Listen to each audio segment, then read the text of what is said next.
From the ashes of a 4-11-1 season, the Eagles have risen to fly higher than ever before. Just 2 short years ago, the franchise quarterback Carson Wentz was benched and coach Doug Peterson was fired as the future looked bleak. But fast forward to today, and the Eagles have a remarkable 14-3 record and a shot at Super Bowl glory. So buckle up as we delve into the remarkable journey of how the Eagles went from the depths of defeat to the cusp of victory.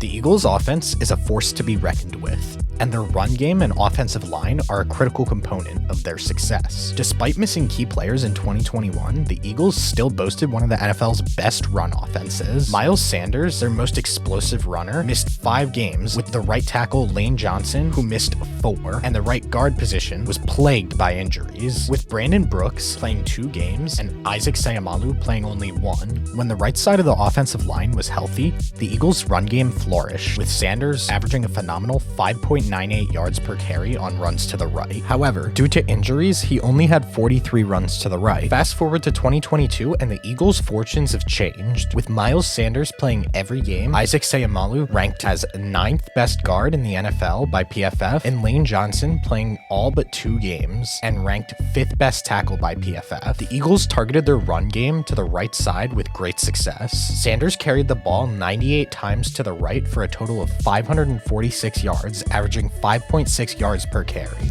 The Eagles' pass game underwent a major transformation this season, taking it to the next level. With the addition of star receiver A.J. Brown, the Eagles' passing attack got a much-needed boost. Teams can no longer double Devontae Smith every play, allowing him to move all over the field and increase his production. Devontae's slot percentage increased from 12% to 25%, and his average depth of target decreased from 14.9 to 10.1 yards. This led to more yards after catch for Devontae Smith, which he was 6th in the NFL in. On the other hand, A.J. Brown was unstoppable, ranking 2nd in the NFL for yards after catch among wide receivers. The new offense was designed to get the ball quickly to Devontae Smith and A.J. Brown, and it paid off big time. Quarterback Jalen Hurts improved his time to throw from the slowest rate in the NFL last season at 3.12 seconds to a much faster 2.76 seconds, leading to a more explosive passing attack. The Eagles' passing attack was not only dominant in yards after catch, but it was also exceptional on deep balls. Last season, Jalen Hurts was below average on deep throws to both the left and the right of the field, but with the help of his weapons, he transformed into one of the best deep ball quarterbacks in the league. His passer rating on deep throws to the left of the field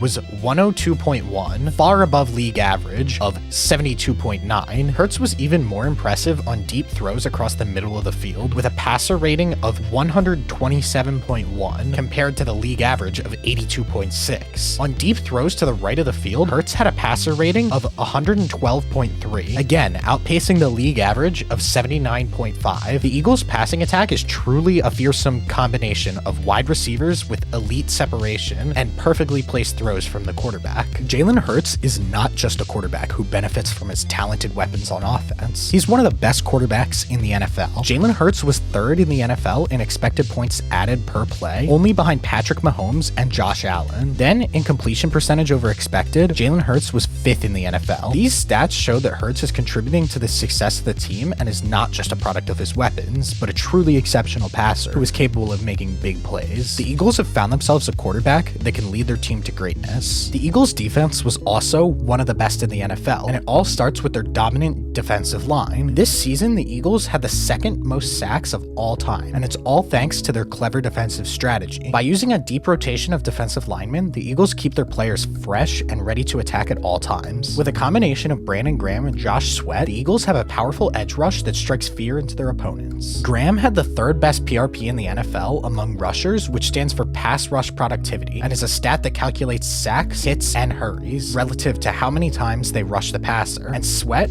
was 20th in PRP, proving just how dominant these players are on a per-snap basis. By rotating in and out, the Eagles are able to maintain a high level of energy and performance, allowing them to consistently get to the quarterback and dominate their opponents. In addition, the Eagles used rotations with their interior defensive linemen. Their interior defensive line boasts two of the best pass rushers in the league in Javon Hargrave and Fletcher Cox. Hargrave claimed the second spot in PRP among defensive tackles and was third in PFF's pass rush rating, while Cox came 24th in PRP. These two players are always ready to pounce on passing plays, but the Eagles recognized a weakness in their run defense and brought in a dynamic rotation of run stoppers before and during this season, with Milton Williams, who ranked 11th in pass rush defense by PFF, Jordan Davis, who ranked 20th, Ndamukong Suh, who ranked 30th, and Linval Joseph, who ranked 75th. This created another rotation of 6 players that they can interchange on the line depending on the situation. You can't talk about the Eagles defense without mentioning Hassan Reddick. This season, Hassan Reddick has been dominant. Reddick is one of 3 players in the NFL with a PRP over 10.4 on 450 pass rush snaps or more, joining the ranks of Nick Bosa and Micah Parsons. Despite his impressive statistics, Reddick has yet to receive recognition as a Defensive Player of the Year finalist, while the other 2 players did, but his numbers speak for themselves. With a win rate of 28.1 in true pass sets,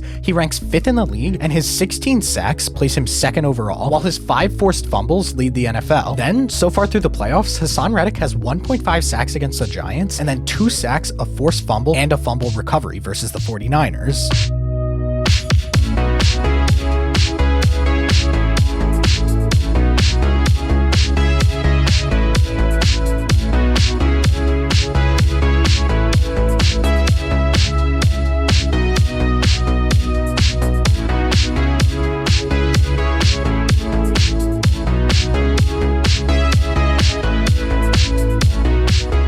The Philadelphia Eagles took a bold approach to scoring this season, and it paid off big time. They weren't afraid to go for it on 4th down, attempting more of these gutsy plays than nearly any other team in the NFL, and their strategy paid off with the 4th highest conversion rate of 68.8%. But their secret weapon on 4th downs was their cunning play calling earlier in the drive. The Eagles ignored conventional wisdom by running the ball on 3rd and 4th, 5th, and 6th at a rate of 20.4%. Even if it meant not getting the first down, they knew that defenses would be expecting a pass, so they surprised them by running the ball, setting themselves up for 4th and short situations where their conversion rate was one of the best in the league. Take, for example, their game against the Colts in Week 7. Most teams would have passed the ball on 3rd and 4th, but the Eagles went with a bold run by Boston Scott, which got them 2 yards and set up Jalen Hurts in an easy 4-and-2 situation where he could easily get the first down. This was just one of many examples for how the Eagles organization is creating innovative ways to play football. The Eagles are a team that has found every player's strengths and put them in situations where they can succeed. No matter the outcome of the Super Bowl, the 2022 Eagles will go down as one of the most well-rounded football teams of all time.